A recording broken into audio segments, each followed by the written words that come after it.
spoken word should be outlawed in favor of the written word, for I cannot recall ever regretting a single word I've laid to paper or pixelation. The written word affords one the luxury of contemplating and arranging every word, in every sentence, of every paragraph, before being carefully applied upon the canvas of the imagination. The written word comes straight from the heart and is delivered without human error. It is the spoken word that can be so damned troublesome and volatile. Unlike the written word, the spoken word passes spontaneously from the ether realm to the intended recipient's imagination, without proper filtration or editing of any kind. The spoken word is easily swayed and compromised by emotion and mental fatigue. The spoken word rolls off the tongue like bullets from a soldier's rifle, but the accuracy can be negligible. And like a bullet leaving the barrel, there is simply no taking back a single spoken word. Sometimes, collateral damage is simply unavoidable. I speak from personal experience when I forewarn you that the wrong word, in the wrong sentence, at the wrong time, directed at the wrong person can be catastrophic. Not even the written word can do justice in describing the amount of damage that can be done to a human psyche and soul by a stray sentence. I find it ironic that only the spoken word can heal the wounds caused by weaponized spoken words.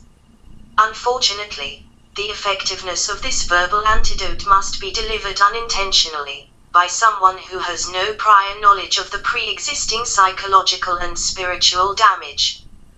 This person must accidentally deliver the right words, in the right sentence, at the right time, with an indisputable sincerity based on personal experiences with the person suffering from this condition.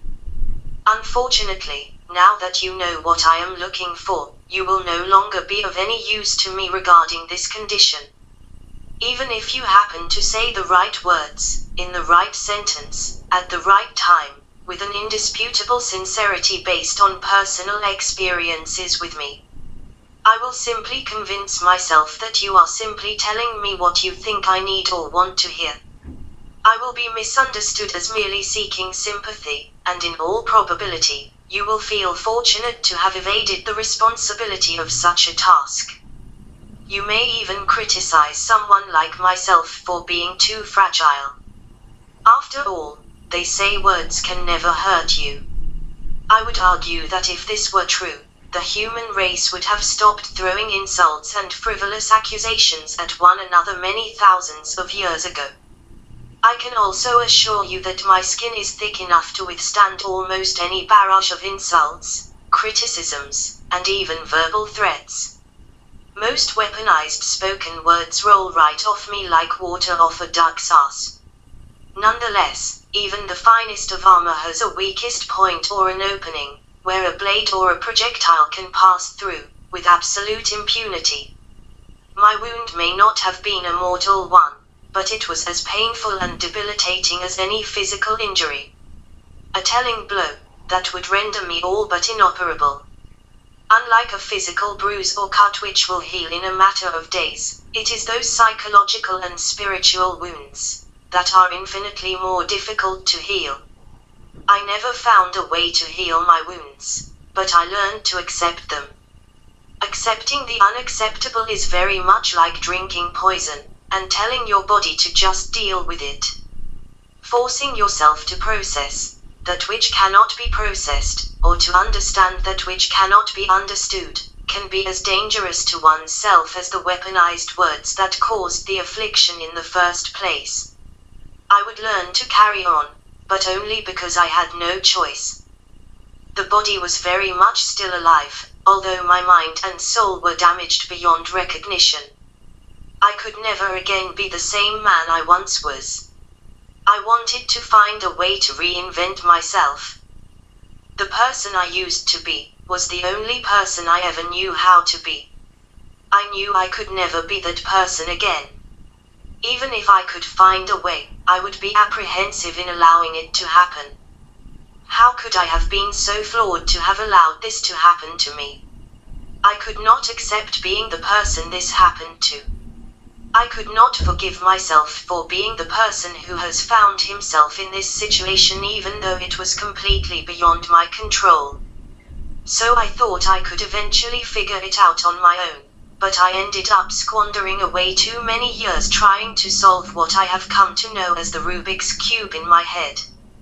I became obsessed with trying to solve this seemingly unsolvable dilemma.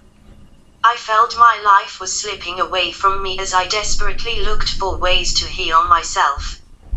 Years of research had availed me nothing. I drank myself sober, but I could not stay sober. I tried to stay sober, but I kept getting drunk. All the intoxication I could possibly induce could not drown out the pain. Staying sober would cause me to become introspective, and facing myself would drive me back to drinking again. I sought out counselors, doctors, psychiatrists, and psychologists galore. They would either dismiss me as being irrational, tell me things they thought I would want to hear, or try medicating me with drugs I did not need. Some would argue that if it is just all in my head, I could simply learn to ignore it. But when something in your head is negatively affecting your very existence in the physical world, the problem becomes as real as the shoes on your feet. Then came the day I met my maker. You would assume I had to die in order for this to happen, but I can assure you I was very much still alive. I guess you could call it an act of divine intervention in the form of a paranormal encounter. My higher power thought I would be happy to see him when he told me he had come to fix me. Instead, I cursed him for taking 7.5 years to find and heal me. He had told me that it was I that had abandoned him, but I defiantly explained how he deserved to be abandoned. After all, it was he that had lied to me when he told me, if I did his will for me on earth, good things would happen for me down here on earth. It was a tall order, but I flawlessly followed through with it. He rewarded me by walking me right off the side of a bottomless cliff, simply by introducing me to my alleged soulmate. After the 2 years I had spent with her, I have come to regard her as an apex predator. She stalks the earth, seeking out and destroying good men. After much apprehension and hesitation, I finally allowed him to examine me for the sake of repairing me. Much to my surprise, he could find nothing wrong with me. He told me to take all the pills the doctors had been prescribing for me, and mail them all to my ex-girlfriend because she was the one who truly needed them. I found relief in allowing myself to believe there was nothing wrong with me. I was still saddened by the fact I could never be the man I was before I met her, nor could I ever see the opposite sex in the same light again. Having lost over 7 years of my life over the course of this ordeal was also a hard pill for me to swallow. Once the blissful veil of ignorance had been pulled away, there could never be any going back to the way things used to be. Over the course of the past decade, I have prided myself in my ability to stay clean and sober.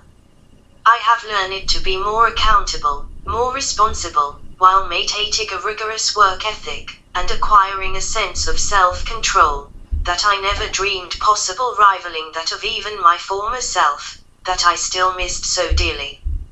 As self-disciplined, and in total control over my impulses, as I thought I was, all self-control went completely out the window, the moment I first looked into her eyes. She was the most beautiful woman I would ever know, and it was my destiny to know this woman as intimately as I knew the back of my own hand. She came delicately into my arms with the trust of a child. In the coming days, months and years I would carefully seize every opportunity I could find just to be with her in any capacity afforded to me. My past had left the landscape of my soul as barren as the desert. Every smile I could put on her face, every word that she spoke, and every second I could spend with her, were like precious raindrops striking the parched sands of this desert wasteland. I simply could not absorb enough of her, as I prayed the storm would never pass. I would welcome a flood, and drown blissfully in her cool dark waters. It was because of my unimaginably unfortunate past that I could appreciate her in ways few men could ever dare to contemplate. Intoxicating sips from angels' lips. I would breathe her name. Rukiag.